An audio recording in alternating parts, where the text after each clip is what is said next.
Tudo bem? Que bom que você voltou aqui. Já bebeu água? Já descansou? Você viu que o conteúdo, ele é intenso, é muito conteúdo mesmo. E o melhor de tudo é que esse conteúdo, ele foi feito para você, que será o futuro aprovado. Então, nosso assunto agora é currículo, gente. E currículo é um assunto que ele é denso e a gente precisa prestar bastante atenção nesta aula. Vamos começar aqui com a definição do que é currículo, tá bom? Se a gente vai pensar no currículo, só para guardar aqui, tá? Ele é um fofoqueiro. O currículo, gente, ele adora uma fofoca. Vou colocar aqui, ó, que ele gosta de uma fofoca, porque a fofoca é aquilo que conta alguma coisa sobre alguém, não é? Conta alguma coisa sobre alguém. E o currículo, ele não é diferente assim. Que é essa alguma coisa que ele vai contar e sobre quem que esse currículo ele vai contar alguma coisa, tá bom? Então, o currículo ele vai contar como a educação oferecida na escola ela acontece.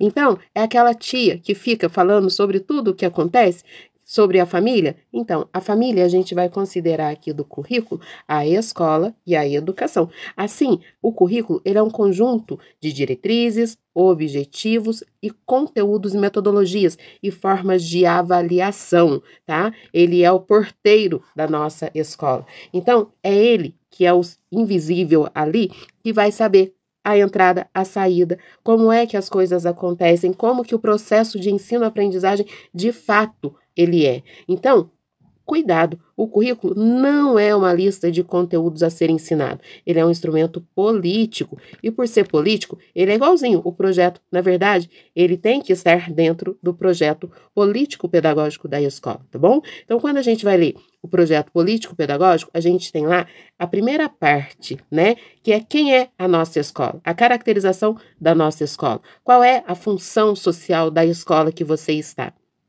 E qual tipo de cultura que ela representa? E dentro dessa representação de cultura, quais são os valores, a visão de mundo e a prática, o que os professores vão fazer ali? Tá vendo como que tudo isso é ótimo? Ele vai contar tudo, não esconde nada. E o melhor de tudo, que o currículo, gente, ele dá nome. E agora vamos aprender sobre os nomes que a gente tem lá dentro do currículo. Existem 3 teorias do currículo. A teoria tradicional, a teoria crítica e a teoria pós-crítica. E você tem um mapinha mental aí e eu vou pedir para você ficar atento a esse mapa mental, tá bom? Então, aqui dentro do tradicional, o currículo, gente, ele é a base social da escola, tá bom? Então, na teoria tradicional, o conteúdo curricular, então o que a gente vai saber aqui? Que o conteúdo é aquela transmissão de saberes. Não gosto da palavra transmissão, mas é assim que vocês vão ler por aí, tá? Então, o conteúdo, ele é o foco da escola, tá bom? Se o conteúdo, ele é o foco, esse conteúdo, ele é repetido muitas vezes para que haja memorização. E essa memorização, ela é medida através de uma nota. O ensino, a qualidade do ensino está conectado a isto daqui, a quantos pontos o aluno tirou na prova, tá bom? O professor é ele que seleciona, ele tem o conhecimento. Então, todo conhecimento cabe à equipe pedagógica da escola, ao professor, tá? E o professor, ele acredita que o seu principal papel é ensinar. Ele pega o livro, tá? Então, esse daqui é o professor do livro. Ele pega o livro de ponta a ponta e vai seguir esse livro de ponta a ponta. Como dizia o professor Lindenau, é o professor de um livro só, tá bom? Então, olha só. Vai valorizar aquilo que o aluno traz de fora? Não, nós estamos falando de uma teoria tradicional. Se ela é tradicional, gente, o que vai importar é aquilo que está escrito ali no livro. Leia com bastante atenção esse mapa mental, tá bom? E aqui a gente já tem uma questão da Consuplan, uma prova que a Consuplan fez aqui no começo do ano. Essa daqui, vamos entender ela. Sobre o modelo do currículo tradicional, assinale a alternativa correta. Então, se está pedindo, lembra que eu falei com vocês que acertei é ensinar a fazer questão de concurso? Porque outra pilar do acertei concurso, gente, é o nosso estado emocional. tá? Primeiro a gente vai aprender aqui no nosso cursinho a fazer as questões e depois, junto, a gente vai controlar o nosso estado emocional. Se você já respondeu, que resposta que você deu? Coloca aqui para mim nos comentários o que você está achando da nossa aula, tá bom? Então, vamos aqui. Sobre o modelo de currículo tradicional, assinale a alternativa correta.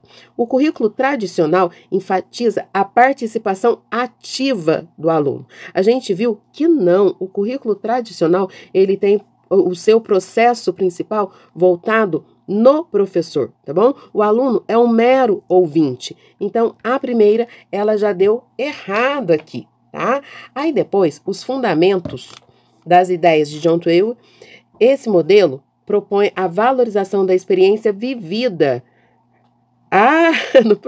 no processo educativo. Gente, eu gosto muito dele, tá? Então, a centralização dele aqui é o papel, o aluno que é ativo. Aqui, a gente sabe que não, tá? No tradicional, isso tudo está voltado para o professor.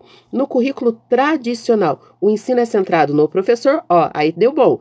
Os conteúdos, bom também, são considerados universais. Isso mesmo, não depende do lugar de origem, tá? Todos os conteúdos são universais, atemporais e a avaliação está voltada na mensuração, na nota da aprendizagem.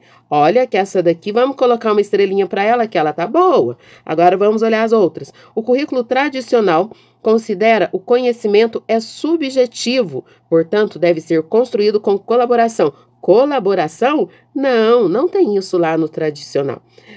Entre professor e aluno, valorizando as inteligências múltiplas. Não, a inteligência que é valorizada é a memorização, tá bom? Não a compreensão. Letra E. Um dos pilares do currículo tradicional é a interdisciplinaridade, jamais sendo o conhecimento organizado de forma integrada entre as diversas áreas. Não, tá? Então, a resposta aqui vai ser a letra C, tá? Deixa aí nos comentários o que você está achando. A próxima teoria que a gente tem aqui é a teoria crítica, tá? Na teoria crítica, gente, a gente já começa a ter pensadores. Então, vamos lembrar aqui, que essa teoria tradicional, ela ainda existe em algumas escolas, tá bom? Embora o mundo tenha mudado, tá? Isso aqui é a educação, vamos colocar aqui, de 1500, quando chegou no Brasil, né, os padres jesuítas e iriam catequizar. Para catequizar os povos indígenas, eles usaram a Bíblia como principal instrumento aí de memorização. E depois, com os filhos daqueles que iam chegando, ia nesse mesmo ritmo. Só que o mundo mudou. E a teoria crítica, ela já vê o sujeito, tá? Ela começa a perceber o sujeito como processo central da teoria. E aí, a gente tem uma coisa que é muito legal. Toda vez que eu olho para o sujeito como processo, eu consigo ver um jogo de classes, de interesses. Esses interesses aqui são os interesses das classes sociais. E toda vez que eu tenho um jogo de interesse, eu tenho uma resistência, porque consegue-se perceber uma ideologia dominante, tá bom? Então, aqui já considera que a educação é não neutra, tá? A educação, ela tem uma ideologia, ela tem um papel principal. Então, essa perspectiva, ela vai buscar analisar o currículo da escola e as relações de poder. E como que essa relação de poder, ela acontece. Então, vou dar um exemplo aqui, tá? Pra gente não esquecer. Há muito tempo, tá? O Tiradentes, tá? O personagem da Inconfidência Mineira, Tiradentes, ele era colocado dentro dos livros didáticos numa figura muito parecida com Jesus Cristo. Por quê? Quem que fez essa imagem do Tiradentes? E a gente sabe que o Alferes Tiradentes, ele é patrono da Polícia Militar. Vocês já viram algum policial militar barbudo igual o Tiradentes, com cara de piedade?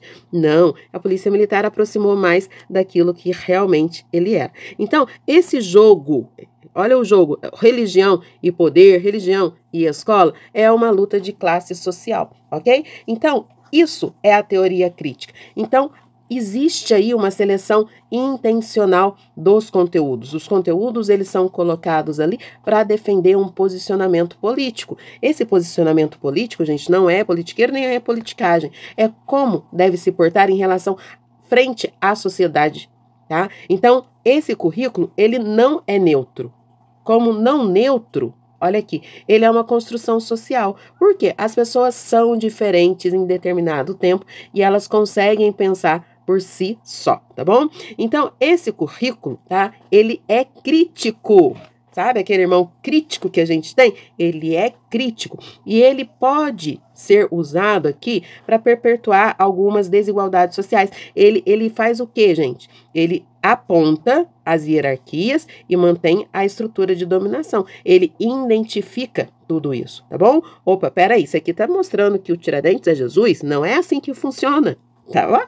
Então, ele vai começar a questionar esse tipo de fato. Porque quem que colocou? Quais são as relações dominantes nessa situação aqui, tá bom? Então, a educação, ela serve para uma justiça social. Aí, você vai pensar aqui comigo. Ótimo, eu vou relacionar crítico a ideologia, classe social e resistência. Perfeito. Se você guardar isso sobre teoria crítica, você com certeza vai acertar a sua questão. É por isso que a gente tem aqui, olha, uma questão de 2025, se você está de olho aí no concurso da Secretaria Estadual de Educação. Vamos ler aqui, gente? Leia com o dedinho, palavra por palavra, para não escorregar em casca de banana. De acordo com os pressupostos do currículo crítico, assinale a alternativa que melhor representa a sua proposta. Aí você vai saber o seguinte, não responde ainda não. Para e pensa. Está falando para mim sobre o currículo crítico? Eu quero que você fale as 3 palavrinhas aí do currículo crítico. Fala que eu te escuto, fala com a sua voz para você memorizar melhor aí, tá? Ideologia, falou ideologia? Ideologia. Falou classe social? Falou classe social? E qual outra que você está falando aí? Fala direitinho para eu te escutar, ó. Vou até dar colinha aqui, ó. E falou também em resistência. Pronto. A questão que melhor responde tem que ter essas 3 coisinhas dentro dela, ok? Então, aqui. O currículo crítico busca neutralidade. Então, o que a gente viu? Que ele não é neutro, tá? Promovendo um domínio dos conteúdos universais. Não. Se você lembrar, isso daqui, ó, é do currículo tradicional, tá? O currículo crítico propõe relação lógica tradicional, reconhecendo a escola como um espaço de disputa ideológica, tá bonito, em que o conhecimento é a problematização, muito bem, da realidade dos alunos. Ó, essa daqui, estrelinha para ela, tá bonitinha. Agora, letra C. Fundamentado em uma visão tecnicista, tá? Essa tecnicista, gente, vamos ter um webinário sobre isso. É a visão da repetição, tá? O currículo crítico defende que o papel do professor deve aplicar métodos padronizados. A gente viu que isso daqui também é tradicional. O currículo crítico tem como foco a preparação para o mercado de trabalho, com ênfase nas habilidades instrumentais e nas competências. Não, isso é tecnicismo, tá? Então, é tradicional também. Preocupado com a padronização da aprendizagem, padronização? Não, padronização é tradicional. O currículo estabelece métodos, olha aqui, tá vendo? Mensuráveis. Vocês vão saber que isso é tradicional. Ok? Então, enquanto a gente estuda um, a gente relembra também o outro. Qual é a resposta dessa questão? Letra B. Muito bem. E a gente tem um último currículo aqui, tá bom? Que é o currículo pós-crítico. Gente, ser crítico não é nada fácil. É controlar a desordem. E isso não é para todo mundo, tá bom? Então, aqui, ó, o que acontece? No currículo pós-crítico, o poder, o saber e o discurso é o pilar central. Então, se eu tenho 3 palavrinhas para falar sobre o pós-crítico, são essas 3 palavrinhas aqui, ok? Poder, saber, discurso. Poder, saber, discurso. Poder, saber, discurso. O Foucault, Michel Foucault, ele que é a influência principal. Então, nesse caso aqui, as relações sociais, elas são muito discutidas e o currículo continua sendo não neutro. Ele tem a sua posição, tá? Ele defende o seu lugar, tá bem? Então, a construção dos discursos, esses discursos são os discursos sociais, o que cada setor deseja, tá bom? E ele vai falar que alguns saberes, ele silencia alguns saberes, por quê? Existe aqui também a briga das classes sociais, tá? E está centrado no seguinte, na eleição da verdade. Para eleger a verdade, começa com uma pergunta. Como que isso se tornou verdade? Então, ele é o lugar do sujeito tomar voz, tá? Então, a visão tradicional é que o aluno, ele é um sujeito universal. Isso, de fato, ok? No entanto, a identidade desse aluno vai depender do lugar onde ele está, da subjetividade. Então, ele é um currículo subjetivo. Por quê? Depende da hora e do lugar e de quem está. Portanto, ele é instável e fragmentado. O currículo aqui, gente, ele vai ser produzido por essa subjetividade e ele tem o significado mais abrangente. Daqui a pouco, a gente faz a questão de concurso falando sobre a teoria pós-crítica, tá bom? Resuminho aqui para vocês. Então, olha, escreve esse resuminho, faz uma tabelinha bonita, mais bonita que essa minha aqui, cola na porta da geladeira.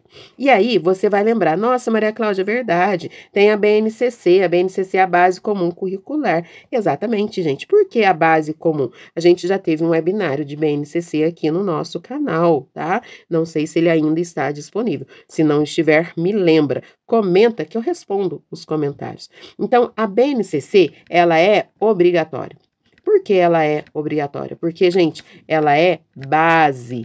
Se ela é base, ela precisa ser ensinada. E em cima da BNCC, a gente pode lembrar aqui também, tá? Que existe alguns currículos, tá bom? Existem outras teorias aí de currículo. Por exemplo, a gente tem o currículo que é o currículo oculto. A gente tem o currículo que é feito pelos alunos, tá?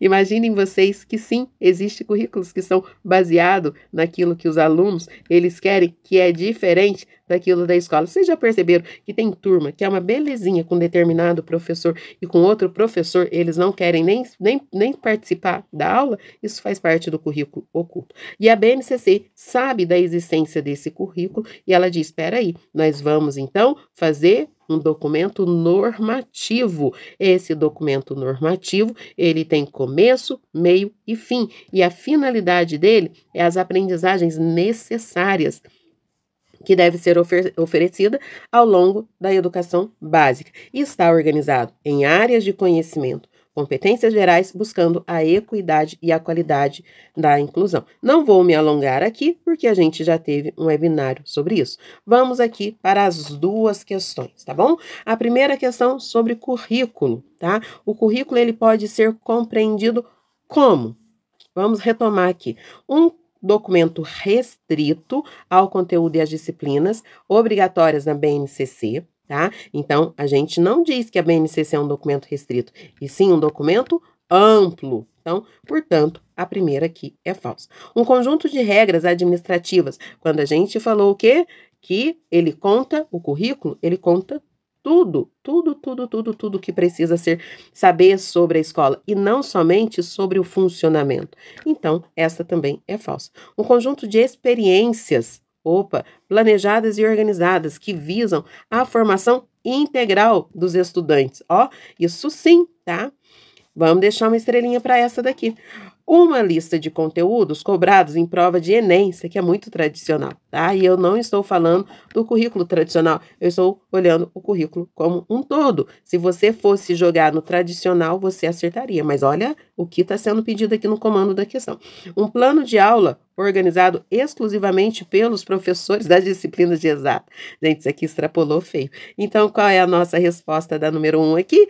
Ah, você acertou? Acertei concurso. Agora, a segunda sobre a BNCC. De acordo com a BNCC, o currículo deve priorizar exclusivamente os conteúdos acadêmicos, não está escrito isso lá na BNCC, tá bom? Ser elaborado pelas editoras de livro, ô Jesus amado, também não. Rejeitar, e já deu ruim, não dá nem vontade de ler o resto. A diversidade cultural presente nas escolas brasileiras, também não. Considerar competências e habilidades que promovam desenvolvimento integral, estrelinha aqui, hein? Eliminar as disciplinas eliminar... Ih, já deu ruim, também não quero nem terminar de ler. As disciplinas de arte e educação física para garantir o foco em português e matemática. Extrapolou. Qual é a resposta aqui? Letra D. E aí, me conta, o que você achou dessa nossa primeira aula? Animou? Amanhã a gente tem uma aula super difícil, que é a do bloco 2. Será dividida também em 2 partes. Vamos lembrar aqui, gente, a nossa mente, ela é um fusquinha subindo morro. Tá bom? Esse fusquinha subindo no morro, ele tem um tempo. E esse tempo de concentração, tá? Fala assim, eu passo 5 horas estudando para o concurso e essas 5 horas eu passo bem. Mentira, você começa bem aqui, tá bom? Você começa bem até 15 minutos. Passou de 15 minutos, começa a perder força. Se entrou de terceira aqui você já está passando a segunda marcha. E não vai reter, porque nós já aprendemos com o Ebbinghaus a curva do esquecimento. Você está subindo o morro com força, dali a pouco, vai começar a esquecer e é ladeira abaixo. Por isso, é estratégico mudar de marcha. Aqui, passou 15 minutos, pode fazer mais 5 minutos de exercício, bebe uma água, põe a primeira e continua subindo o seu morro. Mas não faz mais do que você pode, porque senão vai ficar uma briga entre corpo e mente. E eu vou falar para você, a mente, ela gosta de conforto, ela gosta de andar no plano aqui, olha. E se ela está andando no plano, ela está bem. Agora, para subir o morrinho, vai desgastar. Então, o que você faz? Você age com competência. Você estuda 15, tá? Respira, faz exercício em 3, toma água em 2, volta mais 15, tá? Faz exercício em 3, toma água em 2 e vai, tá bom? Retoma esse exercício com palavras-chave para não cair na curva do esquecimento, tá? Então, acertei concurso com foco na sua aprendizagem aí. É o método de resolver questões. Então, eu te espero amanhã, dia 28 amanhã? Eu espero você, tá bom? Na aula de amanhã, para a gente resolver as questões sobre os pensadores da educação. Então, bons estudos, até mais, tchau, tchau.